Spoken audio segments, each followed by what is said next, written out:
সম্ভাব্য প্রার্থী হিসেবে দীর্ঘদিন আগেই উঠে এসেছিল তার নাম। এবার দলের পক্ষ থেকে ঘোষণা করা হলো ৭ রামনগরের বিজেপি প্রার্থী হিসেবে লড়ছেন আগরতলা পুর নিগমের মেয়র দীপক মজুমদার।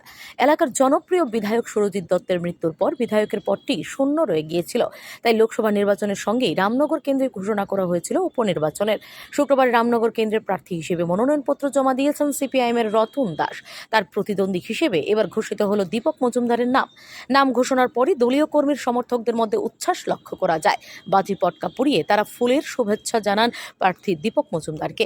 প্রার্থী হিসেবে তার নাম ঘোষণা হওয়ায় স্বভাবতই খুশি মেয়র দীপক মজুমদার। তিনি বলেন, দল তার উপর যে আস্থা এবং বিশ্বাস রেখেছে তার সম্মান রক্ষা করার চেষ্টা করবেন তিনি। সুরজিৎ দত্তের অসম্পূর্ণ কাজগুলি পূর্ণ করার আশ্বাস দিলেন তিনি।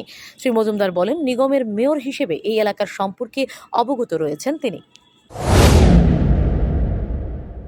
আমি অত্যন্ত আনন্দিত এবং খুশি যে রামনগরে সুরজিৎ দত্তের মতো একজন বিধায়ক বিগত 40 বছর উনি সেবা করেছেন, তার জায়গা তার অবর্তমানে আমাকে এই দায়িত্ব দেওয়া হয়েছে। মানে আমার উপর যে দল বিশ্বাস এবং আস্থা রেখেছে তার সম্মান রাখার চেষ্টা করব।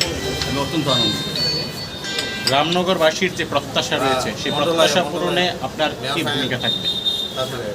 না, আমাদের সরকার আসার পর 2018-এ তারপর রামনগর যিনি বিধায়ক চেষ্টা করেছেন রামনগর এলাকার মানুষের সমস্ত চাহিদা বা সমস্যার নিরসনের জন্য আমাদের সরকারও কাজ করছেন। তো আমিও চাইবো যে এই কাজগুলি সুরজিৎবাবু করার ইচ্ছে ছিল, করতে পারেননি, শেষ করতে পারেননি, ওনার অকাল পূরণ হয়েছে। সেই কাজগুলি আমি যখন করবো, নতুনভাবে এলাকার লোকের সঙ্গে কথা বলবো, এখন বাড়ি বাড়ি প্রচারে যাবো, মানুষের সঙ্গে কথা বলবো, তাদের সমস্যার সম্বন্ধে অবহিত হবো। আমি যেহেতু পৌরনিগম মেয়র ছিলাম, আমি ওই এলাকার যারা কর্পোরেটরের সঙ্গে আমার দীর্ঘ সময় সবসময় কথাবার্তা হতো। Bureau report, S Bharat live 24 hours.